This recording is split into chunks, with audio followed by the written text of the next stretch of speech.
my Can-Am and dirt bike.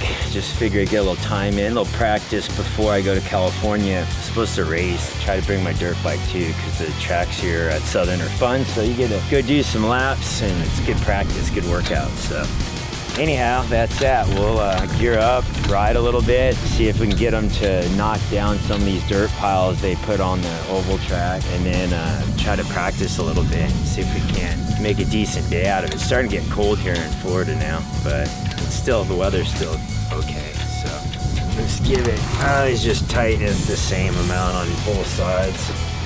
That should be good enough.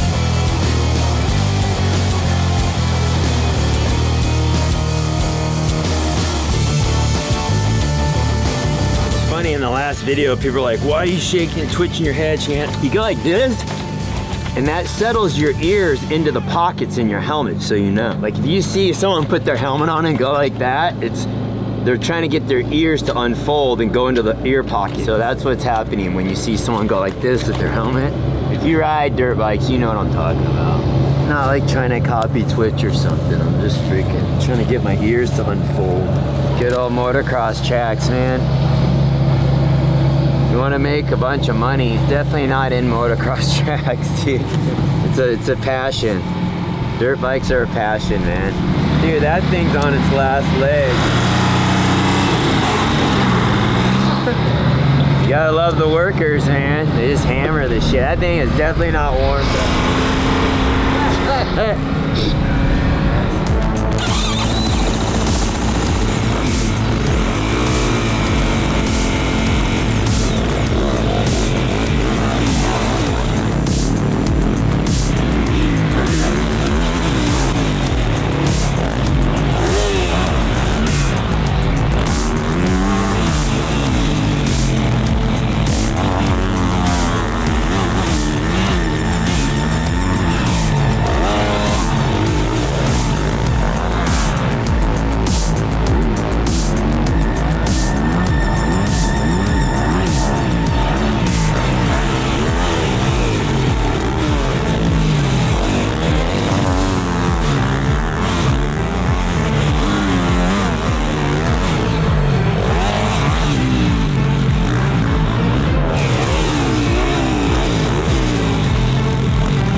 Track's actually pretty fun. They watered it, and you got some moisture coming up, so you can still rail these turns. It's pretty fun though. It's a good little workout. The dirt's fun, man. It's fun to ride sand anytime you can. It's definitely different than Cali, old dry slick. But anyhow, some of these jumps are a little brutal. You land the flats real hard. Cold day on the bones isn't the best, but anyhow, let's go down this little rut. It's pretty fun. Down here, you can kind of go standing up through it. It's a cool little like muddy, soft rut before this jump.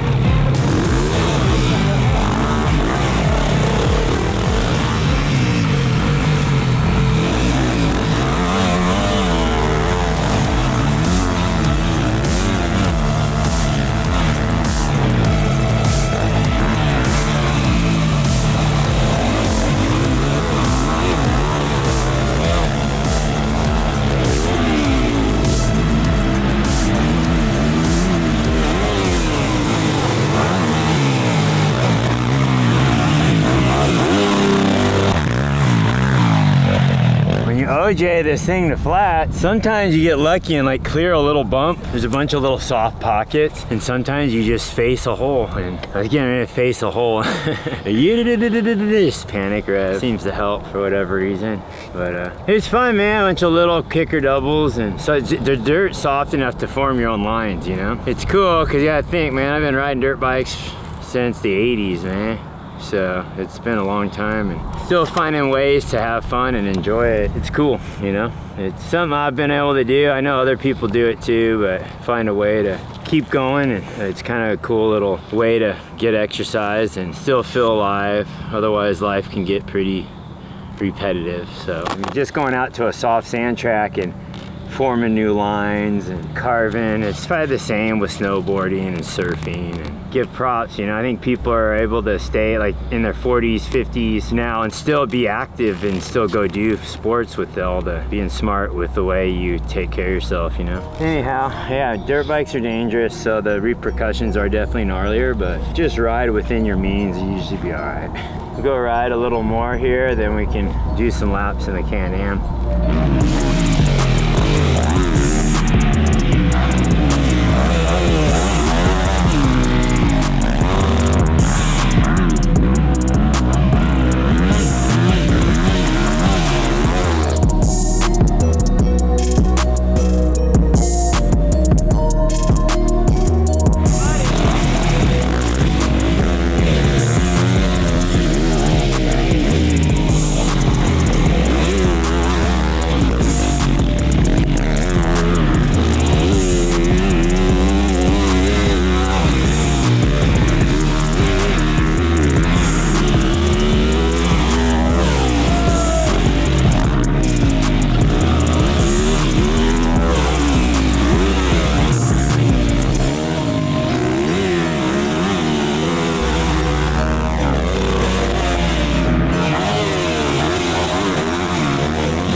Soft pockets, trying to find a good dry line, but there's like soft, just, yeah, be careful because you turn outside and your front end just tuck super quick.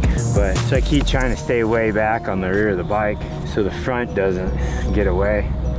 Worst thing that happens, you come in these turns fast and the front end tucks. You just cruise a good steady pace and kind of find a good line. And you might hit a few puddles, but it's a dirt bike, it can handle it. Anyway, cool. Well, I came with that jump first lap, that triple. I didn't realize they piled a bunch of dirt there. Luckily, I didn't double that thing, because a lot of times I'll just come around and jump it. I would have cased that soft dirt so bad. Either way, this dude's still grading the oval track, so we might just have to go over and start driving it. I think he's almost done.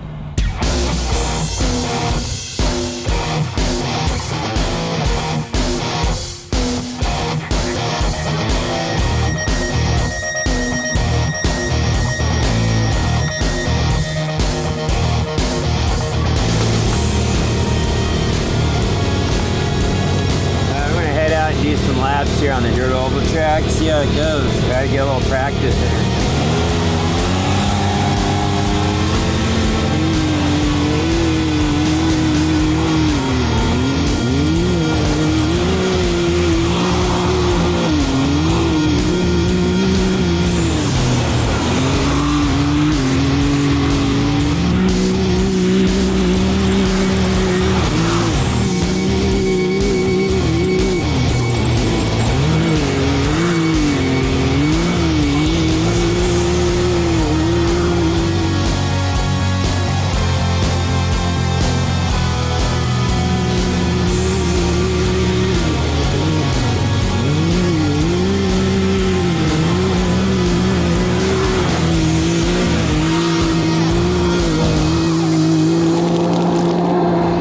So we got a day to come out and drive the Can-Am and ride a dirt bike, so that was fun.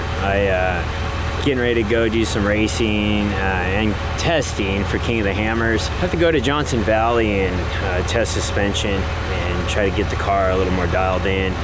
You know, we had a good run last year at the race, and I think we ended up 4th, which right off the bat I got in a traffic jam going up one of the big mountains. There's a car broke. So I need to qualify better. That's the problem. I qualified. In qualifying, I messed up and had to reverse and that little reverse cost me between probably 20 positions, which put me behind too many guys. So this year, like, if we're gonna do it, we wanna do it right. We wanna get there early and practice the qualifying lines and try to be ready to go. You know, I'd like to try to get in the top 3 would be a nice goal. I mean, there's guys that focus just on this race all year. It's still for fun for me, but still want to go be competitive and do good. So I got my car from last year, the same race car, so we don't have to rebuild a new one. So we'll be racing the Maverick X3 2023, and it was good. So we'll do that and do some racing with Pastrana. We got a Can-Am race we're gonna do at Glen Helen, and then we'll be back. Hayden should be ready to go by then to go do some Supercross training. Still have a lot of time, so you kind of got to be smart and pace yourself on that, and try to be kind of peaking when the series starts, you know, or actually peaking really through the series. So anyhow, that's that, and we'll see you guys next time. So later.